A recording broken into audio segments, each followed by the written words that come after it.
Hi guys, welcome to my channel. Today we're gonna be sharing with you guys how to spend your 24 hours in Singapore. This video is not sponsored. It is just something that I came up with because I've even asked this question so many times. How would I spend 24 hours in Singapore if I were to come back again? So without further ado, let's get into the video.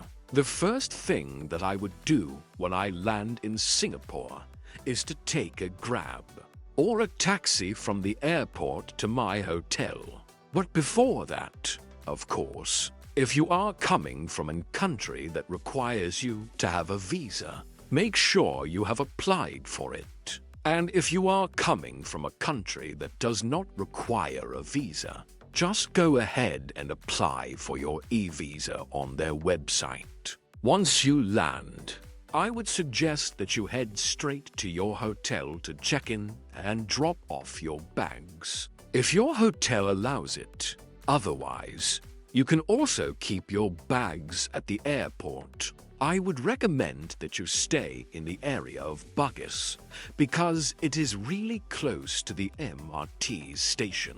After that, I would change into something more comfortable.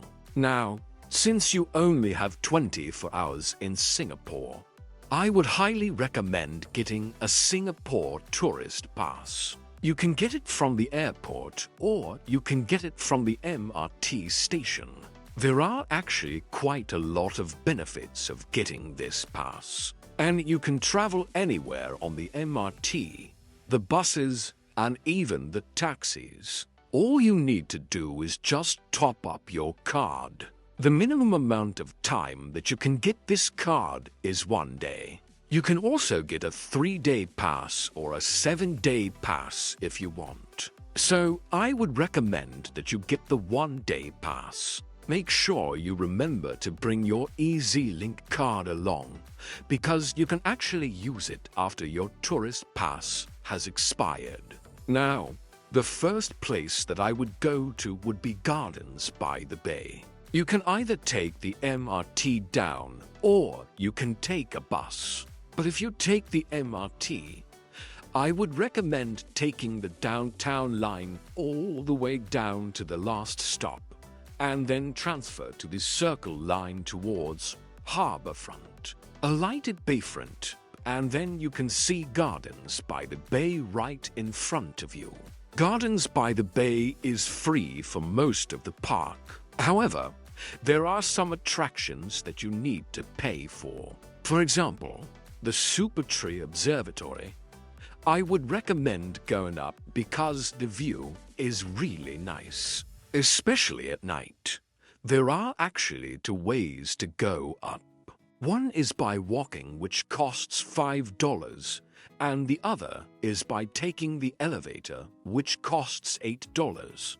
But I would highly recommend taking the elevator because you can actually see the entire garden from above. If you don't want to pay for the Super Tree Observatory, you can just walk around the park and enjoy the scenery. There are also different types of gardens in Gardens by the Bay, like the Chinese garden, the Japanese garden, and the Thai garden. There are also different kinds of plants and flowers there, so you should definitely check it out.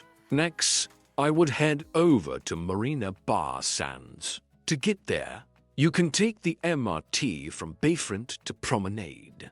Getting a light rail, it takes about 5 minutes to get there. At Marina Bay Sands, you can either take a dip in the pool or you can just chill there. If you don't want to swim, you can just sit there and enjoy the scenery because the view of Marina Bay Sands is actually pretty good. But of course, if you want to go shopping or you want to eat, there are also a lot of restaurants there.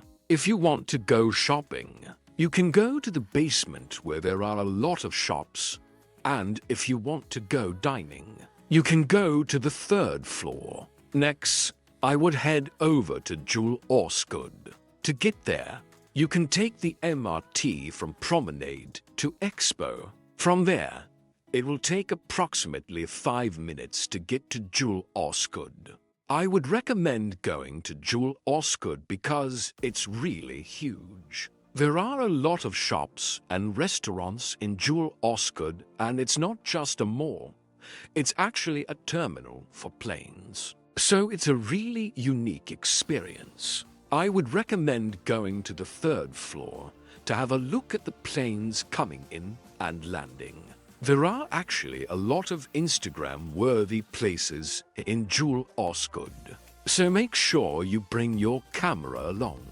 The next thing I would do is head back to Marina Bay Sands to watch the Spectra show.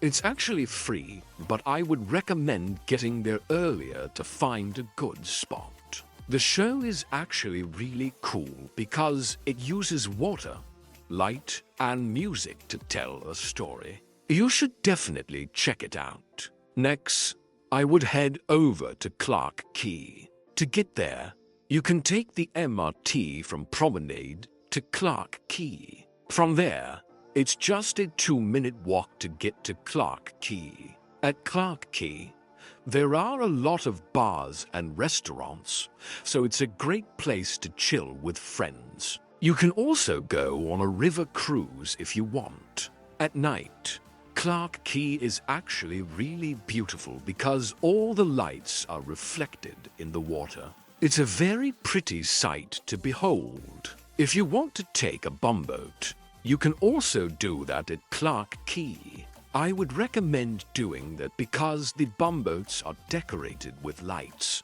and it is a really nice way to end your night in Singapore. This is just one way to spend your 24 hours in Singapore. Of course, this itinerary is just a suggestion, so you can actually customize it to fit your own needs and wants. For example, if you are a foodie, you can replace some of the activities with food. If you are more interested in culture, you can also replace some of the activities with cultural ones. Now, these are just the places that I would go to if I were to spend 24 hours in Singapore. These are not ranked in any particular order because each place is unique in its own way. Gardens by the Bay is a great place to relax and unwind. Marina Bay Sands is a great place to shop and dine. Jewel Osgood is a great place to watch the planes land. And Clark Quay is a great place to chill with friends. Of course, 24 hours is not enough to explore all of Singapore. But I hope this video has given you some ideas of what to do if you only have a day in Singapore. If you enjoyed this video, please give it a thumbs up and subscribe to my channel for more travel videos. Thanks for watching, and I'll see you in the next video. Bye.